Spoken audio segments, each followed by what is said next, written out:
share. We're going to unpack this show. Still sharing to a few people. Let me get mine out. Got yours out, Stan? Sharing to Chris page right now. All right.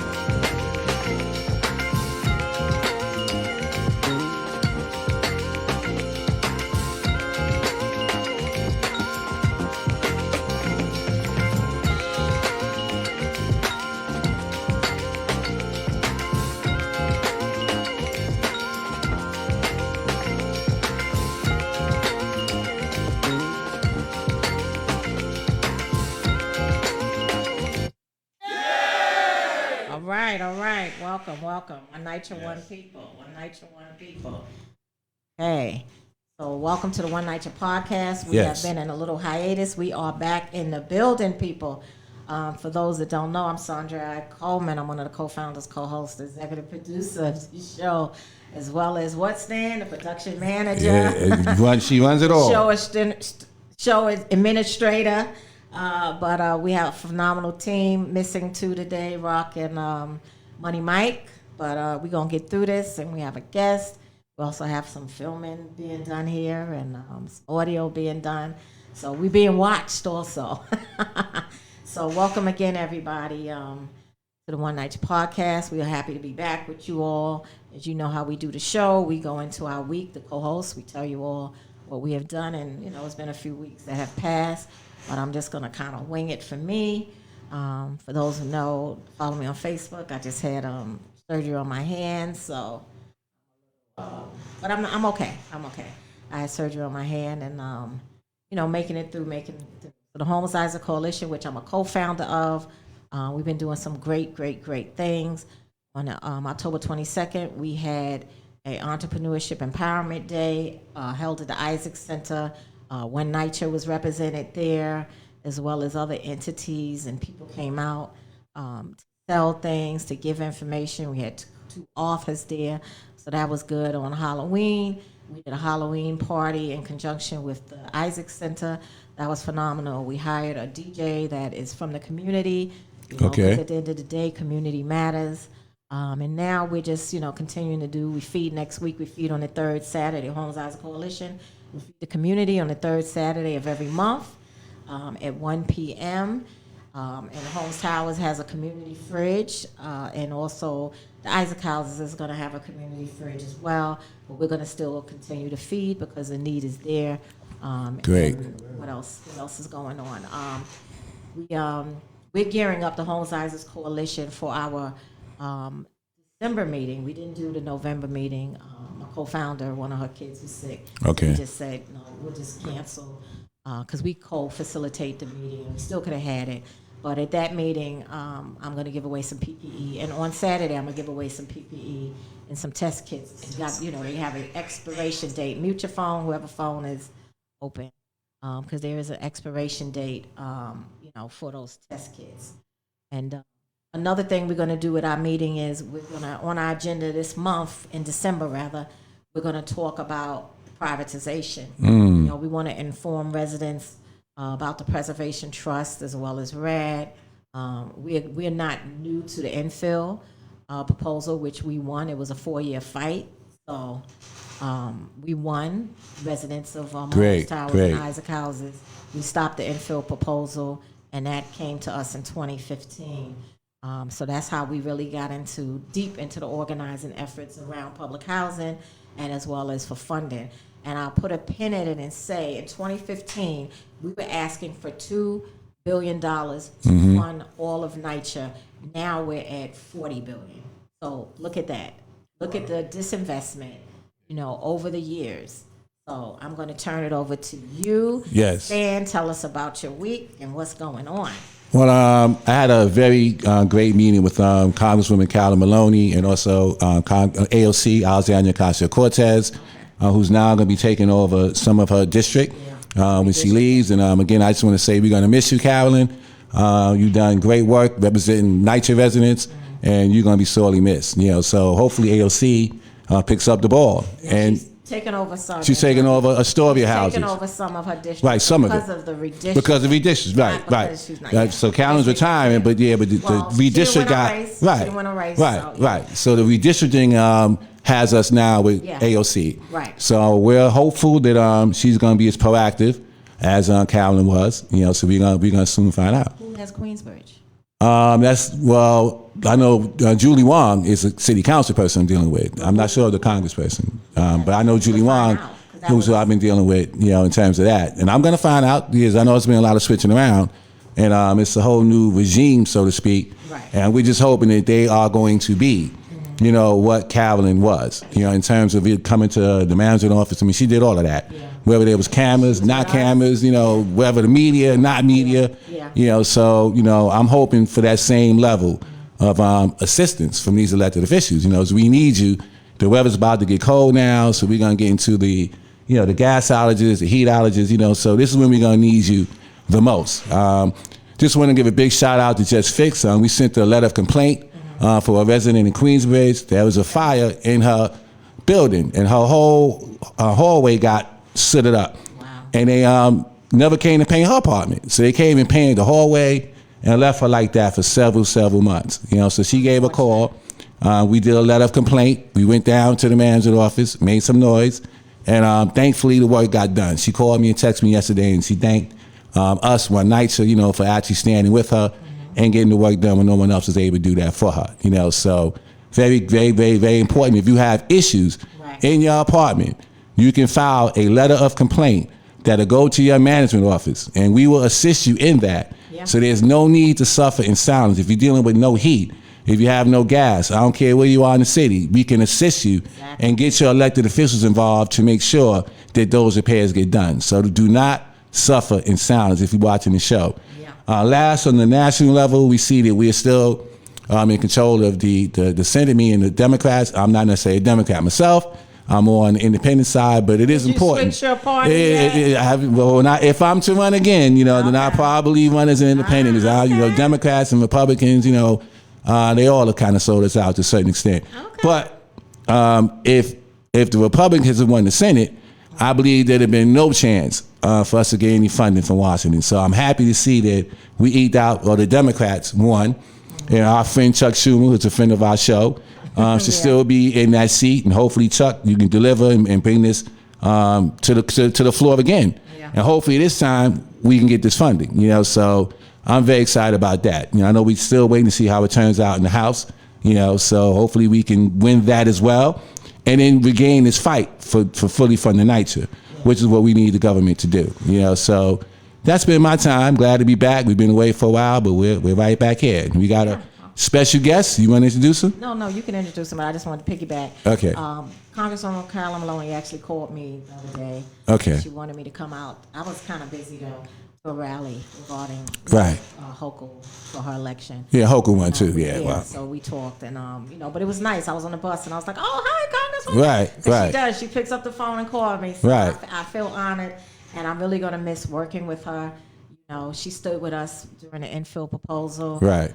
We've been out to Queens with her. Yeah. At Astoria House. Absolutely. Yeah. Sure. She calls on her allies, her activists, and her organizers. So I'm definitely going to miss her. Yeah. We need to find out. So if anybody's out here listening from Queensbridge, please let us know who's going to cover you.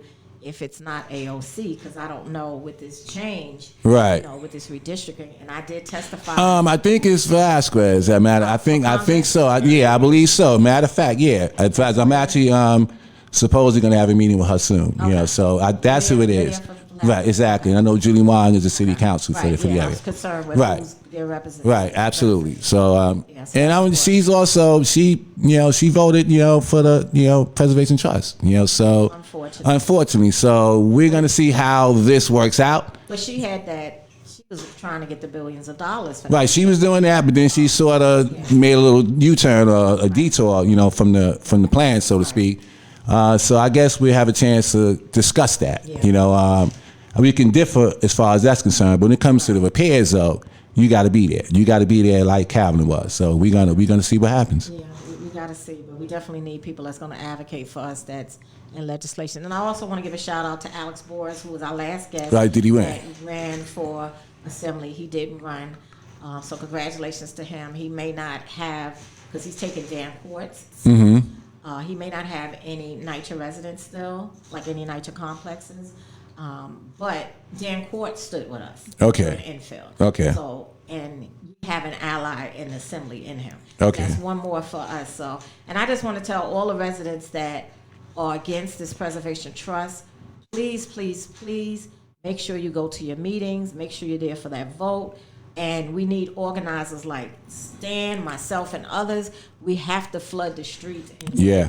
information. Absolutely. The negative information about it, because NYCHA is promoting this, and they're not going to tell the cons. Right. You know, and everybody wants their apartment fixed. Right. But you also have to know what's going to happen going from Section 9 to Section Absolutely. 8. A lot of people are not, really privy to that. But what we're going to do with the coalition next month, we're going to have literature on that to give Okay. to residents. But we got to do some door knocking. Yep. We got to get to the meetings. Yeah. You don't have to be inside the meeting, but you can be outside giving the literature. You know what I'm saying? So we have to really be proactive, like find out when these the resident councils are having their meetings and Right. show up. We got to form an alliance. Like there's so many groups working, for one thing to another, and I get that, and do what you do, but we have to come together as allies for what we want for the people. Absolutely. We don't want no privatization. And I know personally, I've been saying this since 2015. I understand it, and others understand it. We could look at what happened with these RAD conversions. Right. We could look at Ocean Bay as a model, and a Absolutely. study came out about that. Absolutely. So the information is out there, but NYCHA's not coming to you with the negativity. They're just promoting this, and we got to understand that the mayor and everybody, the chair, these people are not going to be in place in a few years. Right. So they don't care about us. These six-figure salary people's bad language. Six-figure salary people are making this money off the backs of us. Yep. What's going to happen when they're gone? Right. And they don't care about us. Right. You know what I'm saying? Because you have to listen to the people. And lastly, I wrote on Twitter, and I tagged Governor Hochul. I said, you should have never signed that trust. I said, you need to sit with leaders like myself. And did she get back to you? Did she any response? Nothing yet, but I just put it out there. Because you got to put stuff in the atmosphere. You Right. want things to happen. But go ahead, Stan, get into it. Right. So this gentleman here, Chris Banks, I've seen his work.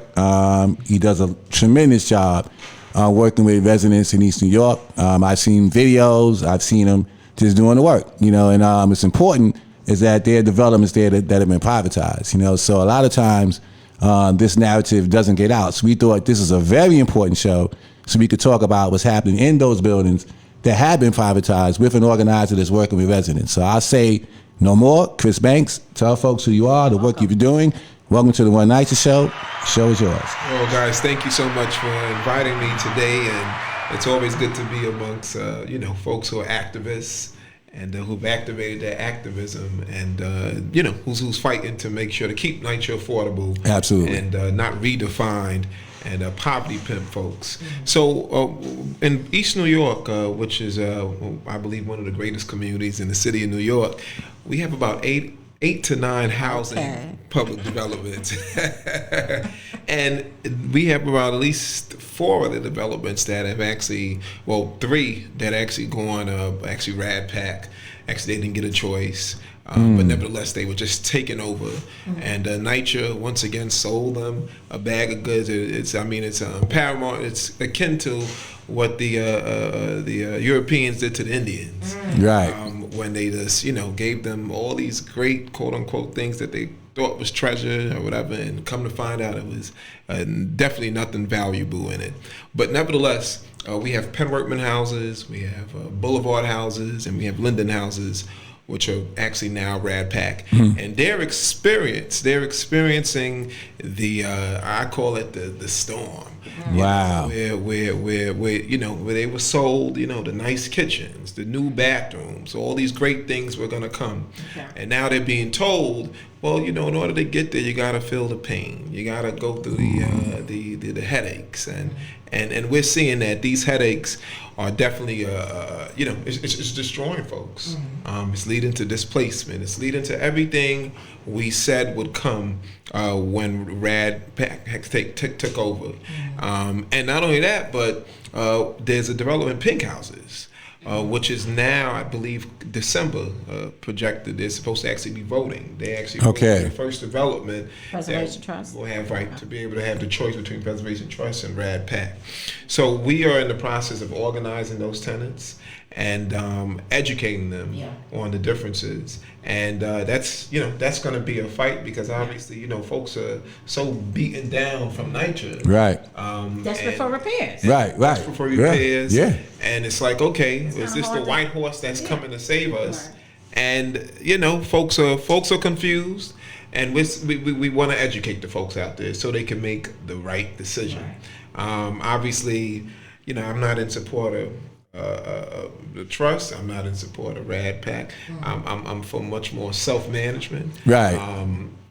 But nevertheless, those are the two options the tenants will have. So we're hoping that we can either put up a proposal different, or see how we can in some way see how we can get to a point where folks at least are educated and making the best decision for the development. So I have a question. I don't know if Yes. you know the answer or not. Do you know if the resident council president in the pink houses or the resident association, are they for Preservation Trust? Do you know? They are not. Let me say this: the tenant association president, his vote the resident council is. However you want to, She's not in support of the trust. She Okay. actually was in support of it in the beginning. She went up to Albany. She was at the conference when the governor signed the bill because I believe our local assemblywoman, Nikki Lucas, part of the, she played a pivotal role in helping her draft the legislation, and she added certain amendments, which, let me say this, and I want to get this on the record, that some of the amendments she did add were definitely good. When you talked about amnesty with the headship, or what is it, I forget the exact phrase, but that to me was important because there are a lot of folks who were being put out apartments or kicked out of apartments who weren't on the leases. So we said that should be forgiven.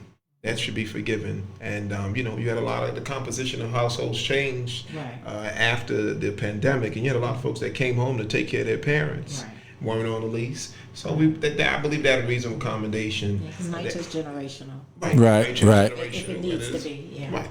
So that to me, and I think I'm probably amongst one of the only things, something that really sound good to me from the trust. But obviously there's more things to it that are hidden that we definitely have to pull back and not support. Let me ask you this, and then I know Stan. Go ahead.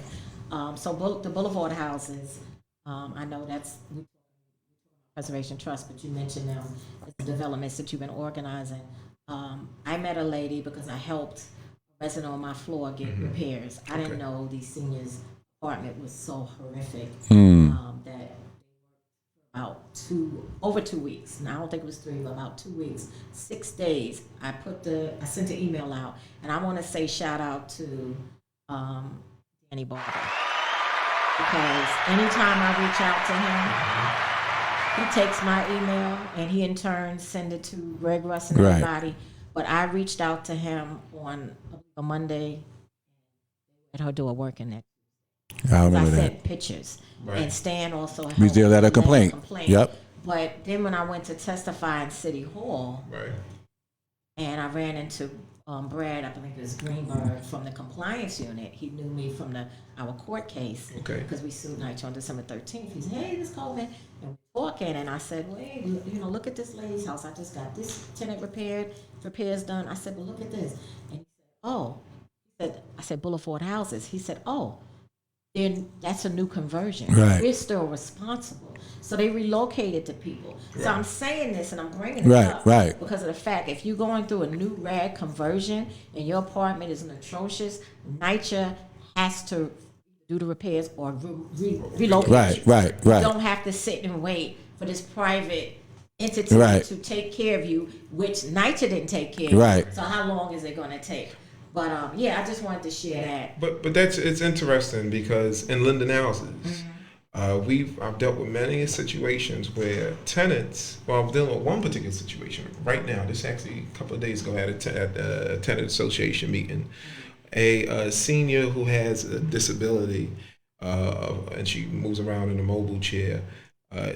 She wants to stay in her apartment while they're doing the renovations.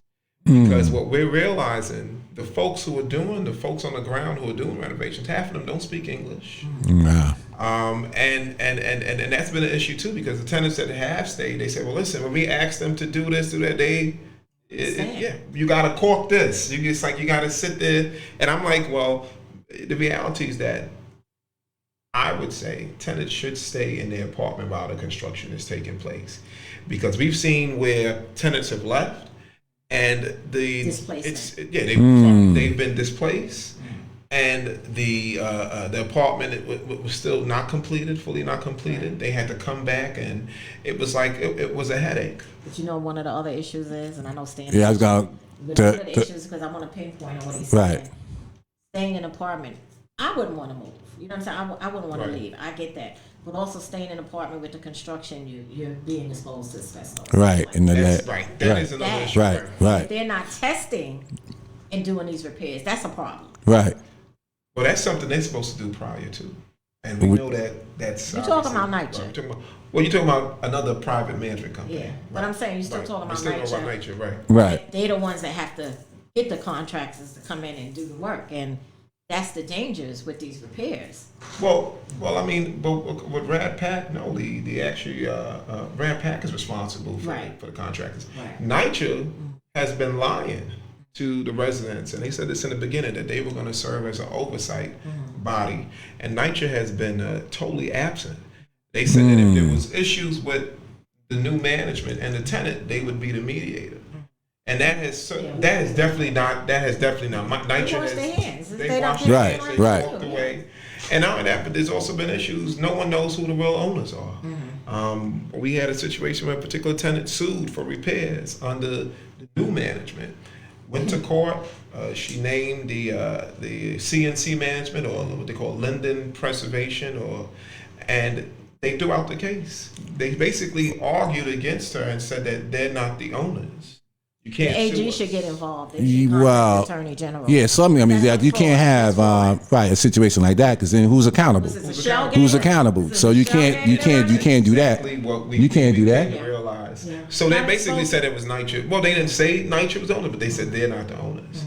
So who's the owners? If it's not Linden Preservation, if it's not CNC, but you're the ones that's sending out all the documents. You still go back to NYCHA to find out, because they still own the land, right? They still own the buildings, so they're just letting it be managed. So NYCHA still has the clause in it. They just don't have no capital responsibility. NYCHA can't be. Well, let me not say NYCHA can't be sued, but when it comes to repairs, the day-to-day folks is the new developers or the new management company. I would expose the AG. You should ask the person to file a complaint with the AG, because they shouldn't have never kicked that case out. And that's how they kicked the case out, because they could not find out who's responsible. Right, they adjourned it. Right. Yeah. So in terms of in the management of it, who's in that office? Is it the same people that were in there before, or is there new staff in there now? Like, who's in the offices? It's a completely new staff that has come in. Okay. The management company, CNC Management. So it's a whole new management staff. But I mean, the reality, these are some of the tactics that are being used. And she had a mold issue, a terrible mold issue in her apartment, and she basically she has been sleeping in her room for nearly the last 2 or 3 months. Been sleeping That's like the safest room to be in line. Well, it's not. That's the room she would normally sleep in. Okay. So the room is everything is kind of tucked together in the middle of the floor. But these are the things that I think folks, are dealing with. And these are some of the effects. These are the symptoms of NYCHA walking away, and not really having any tenant input in the takeover, and just the construction just being, folks coming in and saying that they're gonna do all this major construction on these buildings that are 60, 70 years old. Right. It's safe. Like they're the savior, and it has been the total opposite. It's been a nightmare. So you can't trust the trust, and Rad Pack, you don't know what to believe with them. Anything with NYCHA giving it to you is systemic. Right. So when you look at it's black and brown people that live in public housing majority, we don't give a damn about us. Let's say what it is. That's true. That's true. And so now you said that Nikki Lucas was for it. What about some of the other elected officials? I know you got the Barons out there that have a big name. How are they dealing with it? Yeah, well, now Charles is the councilman. They've been in office over 20, 30 years out in East New York. But nevertheless, I don't know his position on Rad Pack, so I can't speak to that. But I know that initially when it had came to the East New York community, there was radio silence from the Barons. And not only that, but we believe there was some collusion because one of the particular developers who is a part of the development in Boulevard was also did a lot of development in the Gateway area in East New York, and at that time, Councilman Charles Barron was the council person who signed off on the land. So yes, we're saying, listen, folks want to know, they want transparency, Right. Especially when you have such a large transfer of a public property being transferred over to the private industry. So we're definitely we've been grappling with that to understand why are our elected officials, where have they been, why aren't they at the table? And obviously the response was to blame the Obama administration, and that was the response. Blame the Obama administration, blame the Obama administration, blame the mayor. Yeah. I gotta get. We want to acknowledge our people watching. Donnelly's watching. Oh, I messed it up again. Donnelly's in the building. He said Nydia Velasquez. Yeah, Nydia Velasquez. Yeah. And he also said she has Queensbridge. Yep. And she also has Ravenswood. Yeah, so we got to see what's gonna happen. Kim says, Miss hey, Velasquez. hi there. Evelyn. What if it's a private Section 8 building? She asks. Kim says warranty ability is something. I can't get this out. I can't say it. Sorry. Habitability. Okay. On is small. Can we still get help from you, Evelyn Padillo? Yes, you can. You can reach out to us. Absolutely. We have an email. It's called One Nighter. Our email is one nighter, ONE, Nighter TV@gmail.com. You can reach out to us, DM me, or you on Facebook. You can DM me. You can DM Stan. Yep. On Facebook, and you could also, if you're in Brooklyn, you can reach out to Chris Banks. Yep. brother here. Like Banking we're on gonna. Banks on IG. Okay, banking on And Banks. politically IN25 Twitter. Okay, giving out his handles. Yeah, I mean, we bring resources here, so Absolutely. use us. Absolutely. Yeah. That's why we're here. Don't abuse us. Right. That's why we're here. Yeah, Kim says Sue Nicha. That's what a lot of more people. Absolutely. Somebody said, I guess my question gets ignored. No, your question didn't get ignored. We just got to the chat, darling. So we apologize, but we gotta work this out with our guests. So we're gonna get to everything, and everything is not gonna be answered. So, correct. But we will acknowledge you. So if you feel any kind of way, we apologize. I just went back to the phone to take this time out. Kim says, I just got a full-time job with NYCHA, so I'll be inside. Okay, shout out to you, Kim. Congratulations. Tell us what that job is. Yeah. Alan Cox from Sika's watching. Sika. Johnson from Carver Houses is watching. Carver She Houses says, in the house. Good evening. And Kim from Jefferson Houses, she's saying they're selling us short. So, go ahead, Stan. So I know in the beginnings, I was around when they first came with these meetings. Right. And I remember Charles was in the meeting, and he was, at that time, saying he was against it. But as you're pointing out, if you don't know, the residents don't know, then you're not a strong enough voice against it. So then that becomes an issue. You can't, be halfway. So as far as that's concerned, let me ask you a question for yourself. Do you see yourself at some point running for office? I was going to ask. Yeah. So that's because we need. Is that something? Let me give it to you. You can do it again. Here we go. I was going to ask. Right. Well, yeah. No, you got it. I was going to say the same thing. Yeah, I mean, listen, I've ran in the past. I've ran for city council back in 2013. I've had my bout in the political arena. Okay. And, we honestly believe in East New York there's a need for some new, energetic Of course. leadership.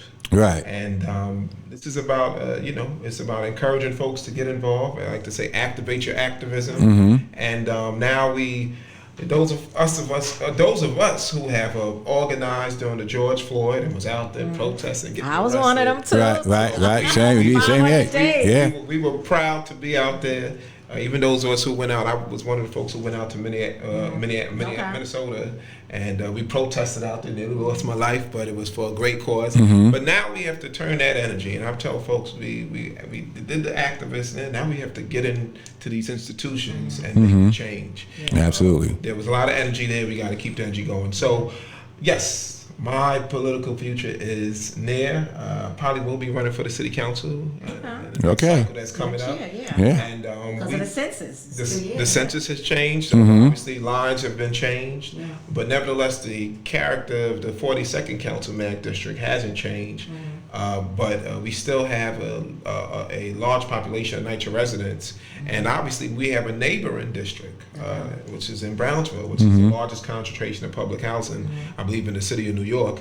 So NYCHA has to be made a priority. Of course. And we can't sell them short. And we need folks who are willing to not just sit in the office, but really get into folks' apartments. Absolutely. Folks on the grounds. And we got these, I call them office politicians that we got to evict out of office. And, let them see what's going on. Right. I know you were a supporter of HOCO.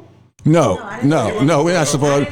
No. Oh, I was asked to go to a rally by my congressman. Yeah, no, HOCO. And I didn't, So maybe I didn't need that Go TV. I didn't need that steam. You know what I'm saying? I could have went out there and filmed it. I met her at an event last year for the women's, veterans. With shout out to Rebecca Seawright, Assemblywoman. She doesn't have any. NYCHA in her. She's been supportive of us. Right. Well, the point I was trying to make is that the governor needs to come out to these developments. Right. They need to. They really need to come out and see what's going on, especially with the Rad Pack takeover. $100,000. Because NYCHA is a city within a city. Right. Correct. We can elect, especially with city races, citywide races. NYCHA can put the mayor in, the public advocate. Absolutely. In, hands down. Absolutely. And in our districts, depending on how big absolutely. our districts are, right? Yeah. But yeah, we're a city in a city. I wanted to ask you something. Go ahead. I think it just went so. It'll come back. So let me ask you this: Wow, so you deal. He didn't even let me think. So in terms of you deal with the residents, right? So one of our concerns as this vote is about to happen, is that a lot of residents really don't really know what this is. So can you speak to since it's been a takeover? How do the residents really know what's going on? And do you feel they're in a position, from your perspective, to even vote when they're getting so much propaganda from NYCHA and not necessarily getting the word out from other folks? Yeah, well, when it comes to Rad Pack, that's done. That's a done deal. Those developments have been taken over, and I believe in the current 3 of the developments, you have a couple of residents who didn't sign their leases, and I think they're the true champions of fighting protests. Fighting against the takeover or moving from Section 9 to Section 8. So I know a couple of those tenants, and some of them are in court, and they're winning. They're winning. So give that a round of applause. They're winning. They're winning. Ooh, no, he ain't. He telling me what to do now. All right, Mr. Banks. Easy, bro. Easy. That's that man. Come on, it's a female here. I'm sorry about that, sister. Okay. All right. Go ahead. But let me say this: the reality is that at the end of the day, housing should be a human right. Yeah, absolutely. And the reality that that you're being evicted for not signing a piece of paper, I mean that to me is just, it doesn't make any sense. So I'm glad those folks that are staying the course, and those folks who are fighting, I think they are real revolutionaries in the sense of keeping NYCHA affordable, and actually saying that we don't accept the takeover. But in pink houses, they're just in the beginning stages of now. The tenant association has to organize, and I'm actually working with the tenant association to help them now try to get the word out. We're going to be strategizing over the next couple of weeks to put together a town hall meeting, and like I'm telling them, and I've said it over and over, we got to go back to the old way of knocking on doors, having building meetings. Even if it's building 4x4. captains. Yeah, all of building that. captains. All of that. Yeah. We got to do that to get the word out, and we got to scare the tenants to let them know that if they don't get involved, they're gonna be put out their apartment. Well, that's exactly. We got to Absolutely. use harsh, terrible Yep. language to a degree. Give them the truth. That this can be the future of pink houses if you don't get involved. And it's sad that we got to scare our folks because we're not like other communities. All you have to do is make a peep, and they have 500 people involved. Right. But in our community, we got to scare folks to death to get them involved. And I think Unfortunately. once we do that, then we'll be able to organize and we'll educate the people as to the difference, and hopefully we can come together with a consensus as to what's the best, how the residents of pink houses should live for the next X amount of years. Yeah, and I would say, organizing around those efforts, it's difficult, but it's doable. Absolutely.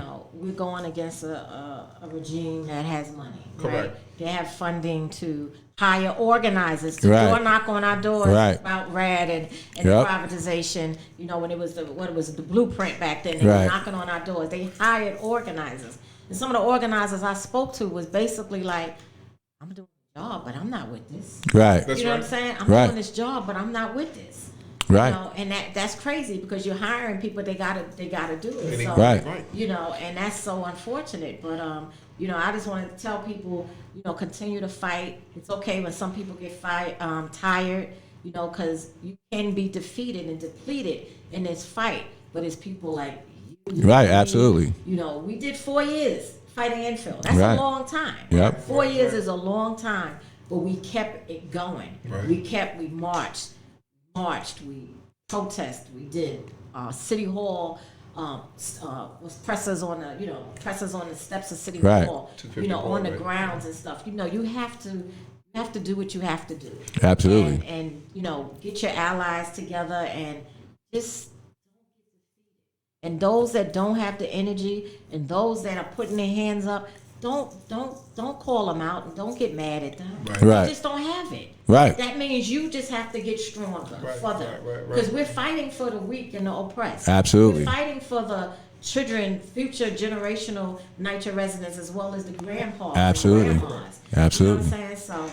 So, I just want to encourage people stay strong in this. Stay strong. Stay strong. I'm a Absolutely. minister. Stay strong in the Lord. And the fact you're saying scam, but the reality is what you're scamming them about is going to happen. It's going to happen. You are going to be displaced. You are going to be put out. So this is not a game. This is really not a game. This could be the end of public housing. So people understand what that really means. That's the last affordable housing in the city that exists.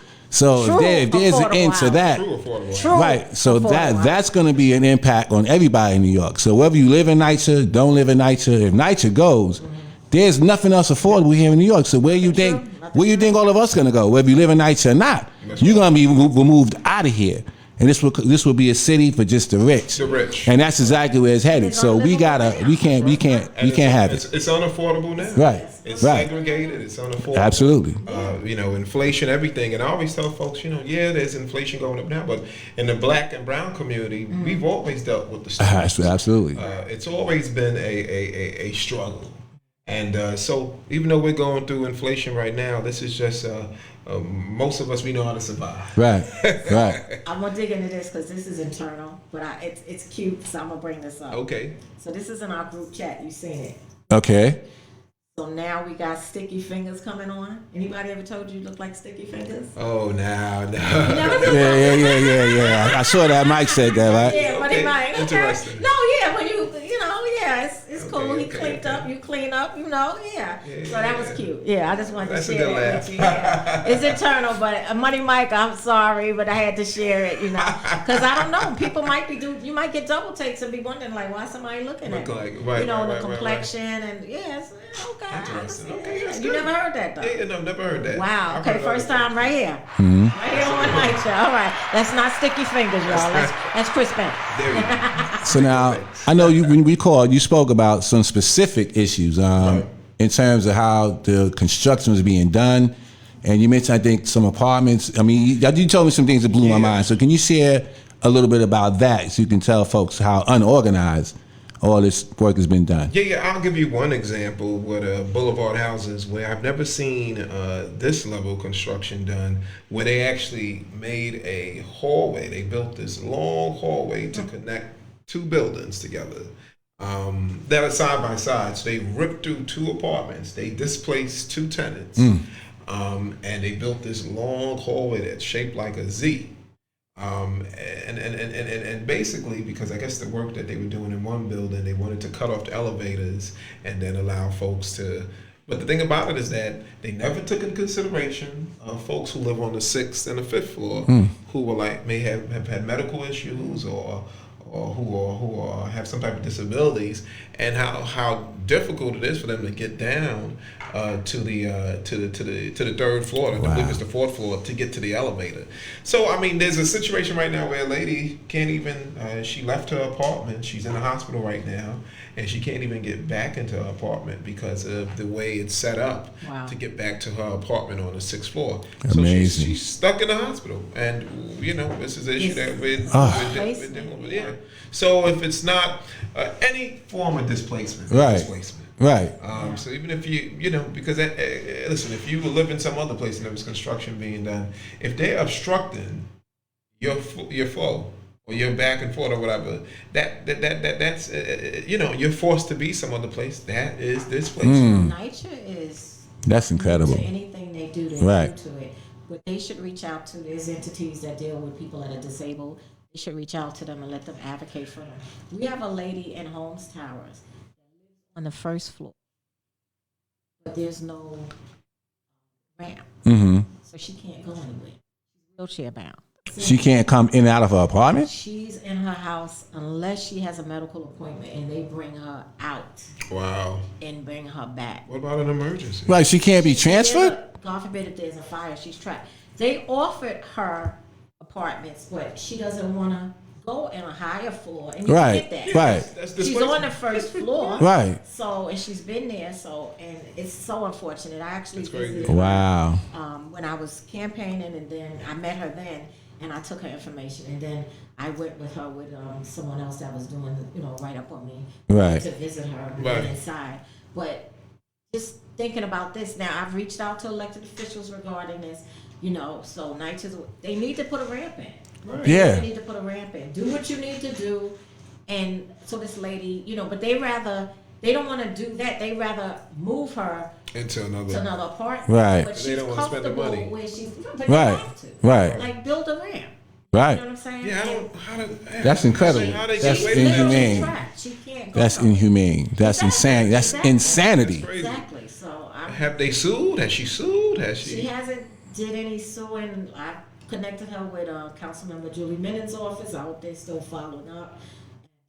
It might go into one of our local papers. Okay. Because when I did the interview, they talked to the lady and stuff like wow. that. But that's bad because wow. they're just aware. Yeah, that needs to But they just wow. want to move her. See, they're not taking the tenant, consideration of the tenant. Yes. Right. Right. And it's more so, well, this is better for me. No, this is better for me. Me staying here and you putting a ramp in. Right. Like you said, what they did at Boulevard Houses and did all that construction. Even, if they got to break some walls and do something, because I looked at it, it's ways they could do something. Right. It's going to cost some money, but get it done. Right. Yeah. And then you leave that apartment for maybe the next person that's disabled. Right. Probably going to there. Right.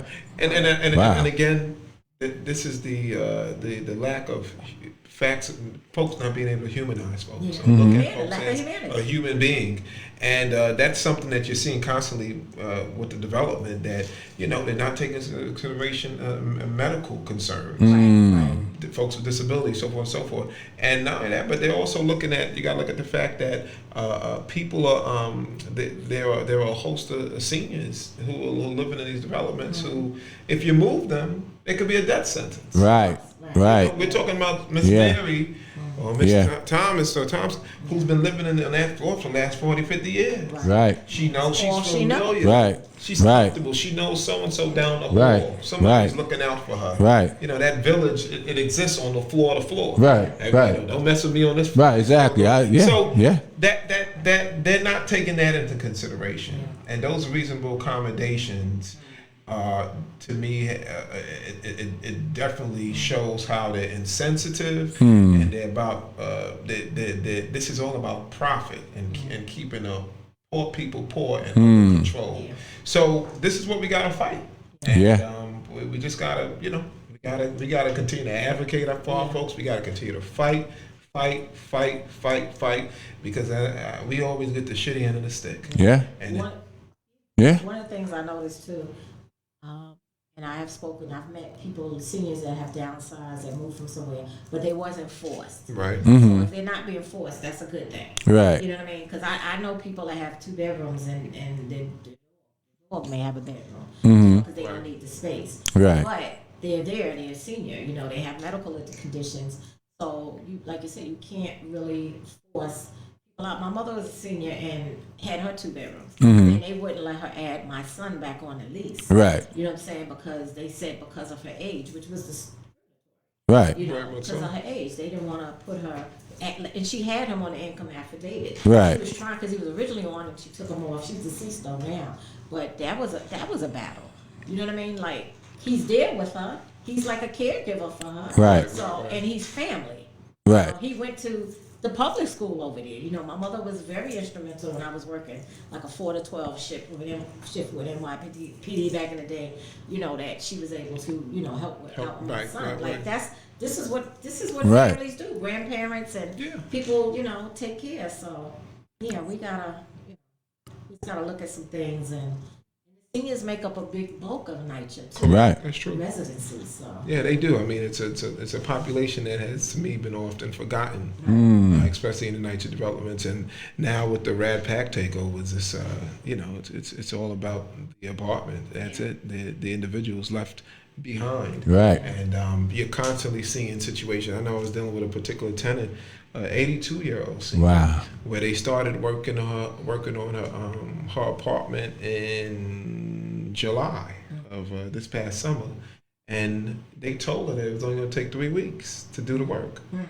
As of 2 weeks ago, they were still doing the work. Are you serious? An 82-year-old woman. This has been going on for like a year. she's still in an apartment. She's though? still in the apartment, but she's living in upheaval. What kind of work they doing in they're doing the bathrooms, they're doing the floors, They're doing the floors. they're doing the floors. Replacing her tiles. I think in one of the rooms they did. If they're not, that's Well, that's exposure maybe to asbestos tiles. potentially. They're supposed to test the tiles. I hope they test the So, tiles. I mean, but this is the level of the construction they're doing. But it just seems like they're just doing the work, and they're not taking into consideration anything. Is that a Wow. rag conversion? It's a rag conversion, boulevard houses. Wow. So, they didn't see if that lady would have got flagged. They probably could have. Well, the thing I would say, if how we can help you, we want to definitely be involved in helping you. We want to expose if any of those residents that you're speaking of want to file a letter of complaint. We would love to work with you on that. And those letters go directly to Greg Russ and all the elected officials and all that. But why it's so important is this narrative has to get out. Like what you're talking about is not what they're selling. And so if people don't hear what you're saying, they're gonna get bamboozled. As Malcolm X said, and that's what they're trying to do to us. They're trying to bamboozle us. But you're bringing out the reality on the ground. Right. And I just hope people are paying attention. Because it ain't what they're telling you. it definitely And don't. also to add, they're welcome to tell their story on the show. Okay. We're different than mainstream media, right? You don't get filmed for 5 minutes and they only show a minute, if that, Right. of what you said. Right. You get literally close to an hour of your, you're speaking on the show. Show your issues, right. Once we do our week, the show is about the guests. I'm saying we make it about the guests, so they're welcome to come on here and share if they're comfortable, virtually on Zoom and or in person. That offer is there too. So Definitely. I'll go back and let folks know. Got a couple of tenant association presidents who, especially in Linden Houses, Carol Barnes, who's a major champion and who's a strong advocate for a lot of the residents. Right. And let me say this too, it's important, guys. It's important to have an active, engaged tenant association.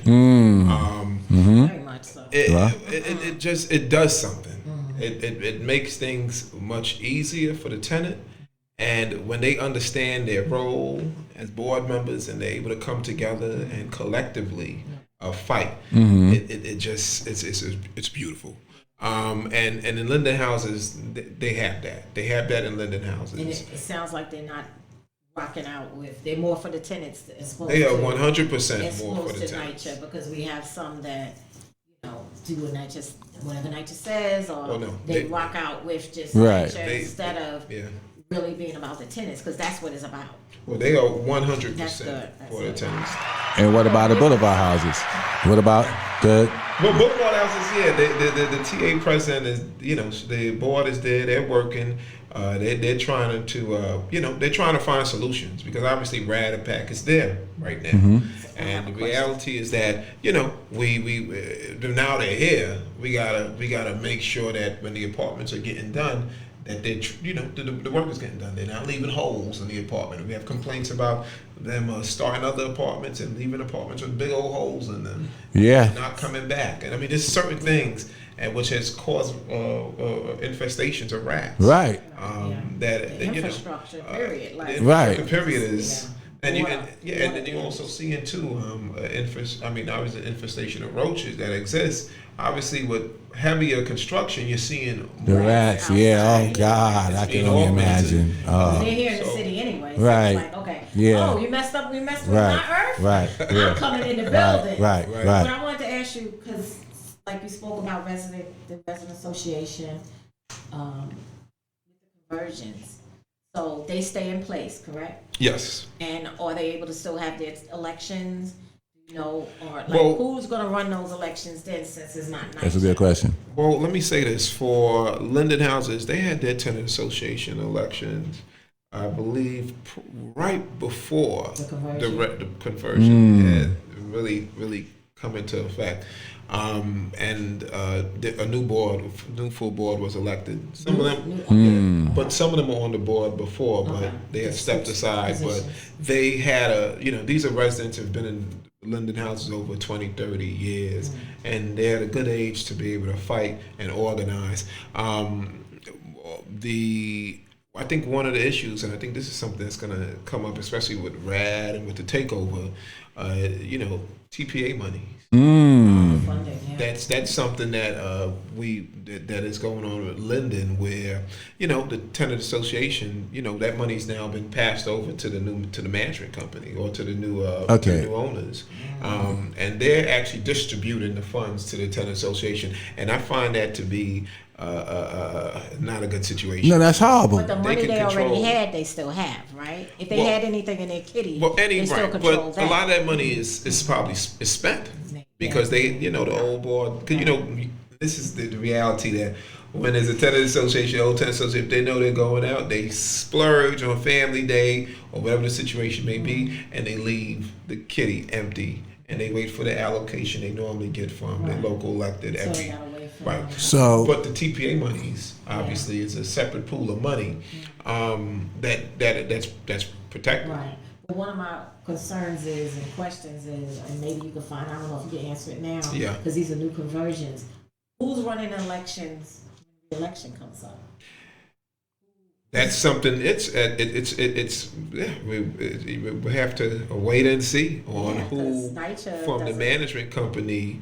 They have like a social worker, community person. Her name is Jenna, who comes out to the meetings. No, it's definitely not like engagement, but it's akin to that. I guess she comes out to the meetings. She's attentive to the tenant association. She's the mouthpiece, and then the general manager comes out a lot too. Because I go to most of all the tenant association meetings. They come out and they apologize for the mess ups and so forth and so forth. But it's really about, like I had said to the tenants, it's about accountability. Right. We gotta hold them accountable. They're here, but we gotta hold them accountable, and we can't just let them say I'm sorry. We gotta expose them when they're not doing what they're supposed to be doing, and we gotta hold them accountable. So we encourage the residents, get involved. Don't when you see flyers on the door, when you see flyers by the elevator, read them. Come out to the meetings. I know in Linden houses, with the winter coming, they're gonna bring back the Zoom, and they're gonna have a strict Zoom meeting. So for those folks who don't want to come out, because obviously crime is high, in the community. It's getting darker in the wintertime, so you want folks to still be engaged, so they're going to have the opportunity to do it Zoom, and that would be good to keep the engagement. Yeah, going. need that. And the NYCHA staff, so the workers, the maintenance workers, all gone. Right. Yeah. So how is the new staff? Blue shirts with the How is the new staff? The groundkeepers. I mean, the reality is that with all the construction going on, there's really there's no groundkeeping as far as the grass and stuff. In Linden, I would say it's kind of, it seems like they're working on the construction first. And they're doing some minor work with the grass and stuff, but nothing major. Obviously, they have been moving garbage and stuff. But there's still being complaints about them not cleaning out the chutes, garbage being backed up.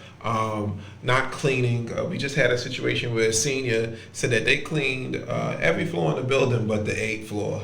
So I don't know if they was going on lunch and never came back. Because I'm wondering the hiring practice, like who are they bringing in these positions? Mm-hmm. I mean, are they skilled to do this, and as well as their maintenance and their skilled trades people, Mm-hmm. like even the people that's coming to unstop your toilet or your sink. Right. Do they know what they're doing? You know what I'm saying? So. Well, I think they're following the same. Took a page out of NYCHA's book where they'll send a groundskeeper to do plumbing. Yeah, they. I've seen that plenty of times where you call in. I just dealt with an issue like that in Brookline houses, and I asked the guy, "So are you a plumber?" He said, "No, I'm a groundskeeper." Amazing. And he said, "I know how to use the snake." So I said, "Okay." I said, "Well, brother," I said, That's "I amazing. hope you do." I said, "I hope you don't do any more damage to this lady's bathroom. I mean, to her tub and to her sink, because she's been living in just a total mess since for the last couple of weeks." But the point I was going to make is that under RAD there is you cannot work. You can't live in a development, and you can't work in a development you live in.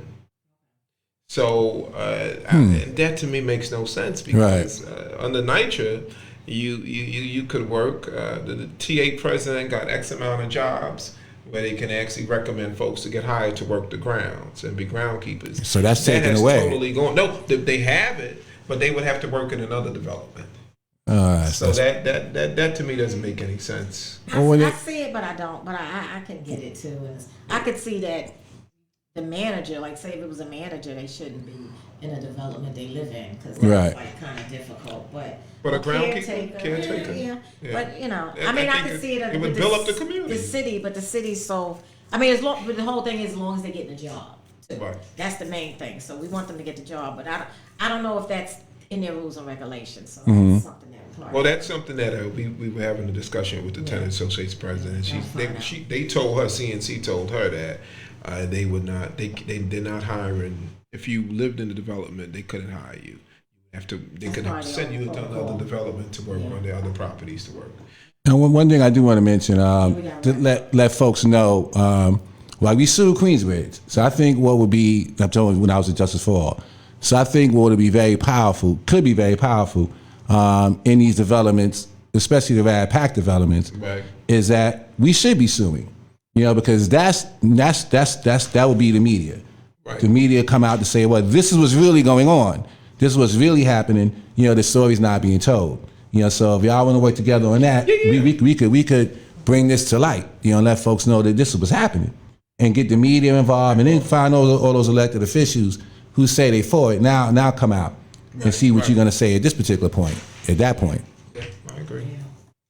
Got to get ready to wind down. And Manhattanville, I think, when it was going under RAD or in the process, because I had got a text and they were like, they sold my house. I said, no, they can't sell. I said, they said, no, all the Where's Manhattanville located? In Harlem, like 100 and, because I used to work on 133rd Broadway, so it's like right there. Okay. Right over there. And I said, no, that's a new conversion. RAD conversion. But you see how people don't even know. The difference. Right. So they think, they see the staff, everybody going. Right. Because this person works for NYCHA, and they actually, people started coming to, I guess, where they're at. Right. And they're floating around the staff. So I was like, no, that's not the case. But I have a tenant in Boulevard that is supposed to be being transferred to Manhattanville, and she's actually in a Rad Pack takeover. Her transfer is actually being held up because of the takeover that's taking place, and she's in a domestic violence situation. Wow. And I've been speaking to a particular house. I was speaking to this particular housing assistant, and it's like she said, well, the reality is that they put a hold on the transfers. It's about 50 transfers that are being held up because of this takeover that is taking place. So Because they have to move it. That's from Boulevard? she's moving from Boulevard, and she's supposed to be moving to Manhattanville. They're keeping her into the rag. Well, They gave her they gave her a couple of choices, but when they gave her the choice of Manhattanville, they were NYCHA. Okay. Right. It just it's Because of the getting caught up in the paper. she's caught up in the paper. Yeah. Caught up in the matrix. Yes. Yeah. Matrix. Okay. Let's get ready to shut it down. Come on, let's close down. I just say anyone watching the show, once again, if you have any repair issues, reach out to us. The letter of complaints have been getting work done for residents. I would love to extend that offer to the residents in East New York and really hold NYCHA accountable. And I think that your story and your organizing in this fight that we're in right now is critical. Anyone else organizing in a RAD or PAC converted building, please reach out to us. We want to hear more of those stories. I think those stories are not getting out. They're not getting out. Right. So this is where they can get out. That's true. And we have to get it out, because they cannot keep telling us this negative narrative that really isn't true. And with all this propaganda, it really isn't true. False narrative. And all of this nonsense. So you're hearing it directly now, right. As to what's really happening. So when you get those emails and them calls and them robocalls or whatever you're getting, promoting this nonsense, listen to this show, because you're hearing what is really happening on the ground. So I'm glad you were able to expose all that, and I hope folks are paying attention. Any final remarks from you? Yeah, and I just want to let folks know, Rad Pack is real. When they take over, they take over, and the effects are, it's devastating to a lot of the tenants. So it's something to definitely be afraid of. I want to just let folks know and scare folks to realize, especially those developments that are now going under Rad Pack. And listen, I always say, there's light at the underside of the tunnel, but at the same time, we have to make sure that light is not in support of privatization, but it's about self-management and also about self-determination as a people. So we want to just advocate again. Activate your activism, get involved, and stay on the grind. Keep boots on the ground. All right. And before you go, how can people find you if they need to reach out to you? Yes, you can reach out to me, Chris Banks, on Facebook. You can hit me up on Banking on Banks on my IG, and you can hit me up on Politically in 25 on my Twitter. And those are the best ways to reach me. I'll be of assistance to you. I can advise you on how to navigate these conversions that are taking place. And two, guys, I want to let you know, don't sign the lease. Right. Don't sign the lease. Don't be afraid. I don't care if like they're going to drag you in court. If you have 10 million people calling you, telling you, don't sign the lease. They could take you to court, but listen, you have a recourse. This is America. That's why the courts are there. And let's see if a judge is gonna make you homeless just for not signing a lease, and being duped into a situation that ultimately will lead to displacement and will be a nightmare for your life. So don't sign the lease. Fight Rad Pack and fight the trust. All right, we heard that. Should make a T-shirt out of that. I like that. Don't sign the lease for that. So in closing, once again, we are excited to have this show with this phenomenal guest. Both information, he's really getting the job done. And you want to announce your social media handles so people can follow you anywhere? Well, I'm going to just give out my number. You can call me, 646-705-8887. Feel free. Or you can reach me at Stan Morse, j4a@gmail.com. You can email me, call me. One night to TV @gmail.com too, right? So those are the ways to reach out. If you have repair issues, do not suffer in silence. Do not do that.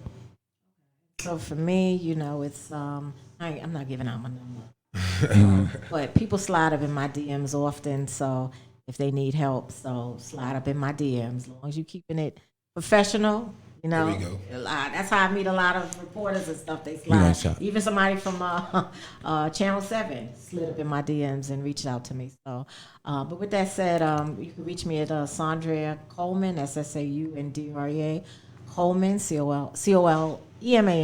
I'm on Facebook. I'm on IG. And I'm on Twitter. You can find me that way, but it's really evangelist_SC on Twitter, but you can find me on all of those platforms. Our email is onenitchertv@gmail.com.